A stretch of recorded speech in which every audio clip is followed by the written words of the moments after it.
Hello everyone, I am Rachna. Welcome back to my YouTube channel. आज की इस video में हम अपनी क्लास 6 एनसीईआरटी का नेक्स्ट चैप्टर जो कि है द बनियन ट्री, इसकी समरी देखेंगे कि क्या क्या इस चैप्टर में होता है। ठीक है, इस स्टोरी में फाइट दिखाई गई है मंगूज की और सांप की। ठीक है, पीछे भी हमारी स्टोरीज आई थी नेवले के बारे में, the friendly mongoose, the desert animal, तो वहाँ भी नेवले के बारे में जिक्र हुआ था, तो इस स्टोरी में भी बताया गया है। अब ये भी इसमें बताया गया है कि जब भी नेवले की और सांप की लड़ाई होती है तो जीतता नेवला ही है।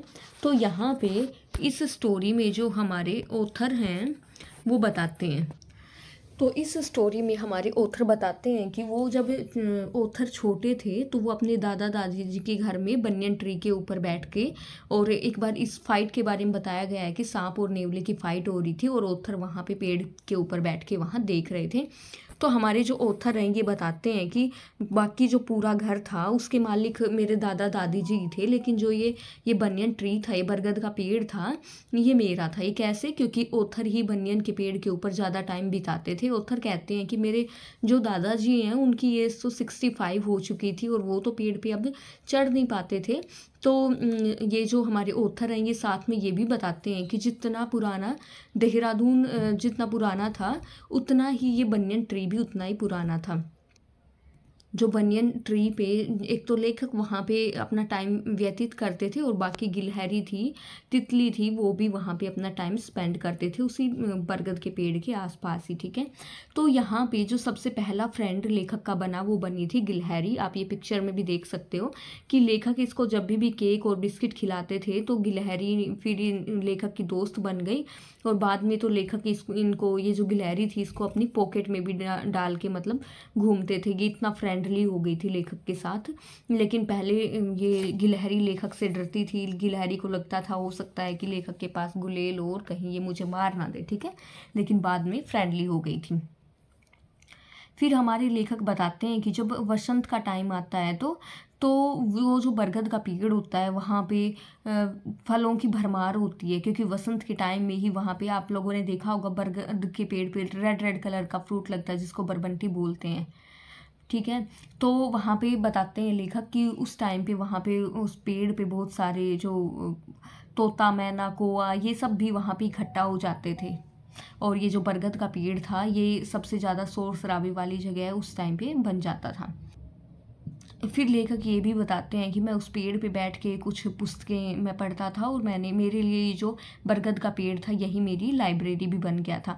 तो एक बार की बात है कि बहुत ही गर्मी का टाइम था और लेखक के घर में जो माली थे वो भी घर के अंदर आ गए थे, और लेखक कहते हैं कि मुझे भी बहुत ही सुस्ती फील हो रही थी, मतलब ये एक्टिव नहीं थे। ठीक है, तो लेखक का मन करता है कि ये भी रामू के साथ जाएं, क्योंकि रामू भैंसों को लेके गया हुआ था तालाब में। तो लेखक सोचते हैं कि मैं भी वहीं चला जाता हूँ और उनके साथ मैं भी तैर लेता हूँ। लेकिन फिर लेखक को एकदम से दिखाई देता है वहाँ पे कोबरा और मंगूस दिखाई देते हैं।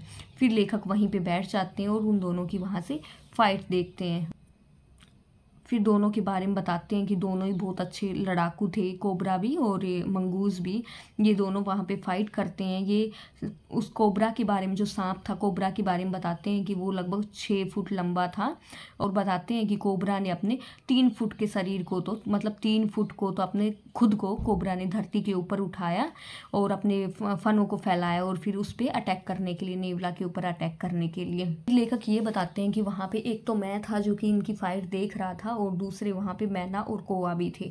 लेकिन ये जो मैना और कौआ थे ये क्या करते हैं कि उनकी फाइट में बीच में मतलब बीच में उसमें फाइट में जाते भी हैं, दखल अंदाजी भी करते हैं उन दोनों की फाइट में। मतलब लेखक अपने आराम से वहाँ बैठ के देख रहे थे, उनको पता भी नहीं चल रहा था कि हमारी फाइट को कोई और भी देख रहा है। उनको ये तो पता चल रहा था कि हाँ कौआ है, मैना है, लेकिन ये नहीं पता चल रहा था कि कोई और भी है।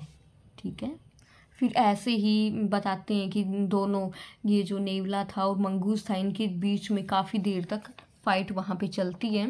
और लेकिन लास्ट में रिजल्ट क्या निकलता है, ये लास्ट में ये जो सांप है, ये कोबरा, ये मारा जाता है और नेवला जीत जाता है।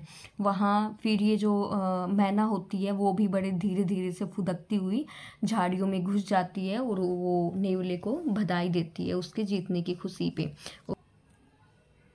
तो ये आप इस पिक्चर में भी देख सकते हो कि कैसे नेवला और सांप फाइट कर रहे हैं, और ये कोआ और मैना देख रहे हैं। यहाँ पे हमारे जो राइटर हैं, जो ऑथर हैं, वो भी देख रहे हैं इनकी फ़ाइट को।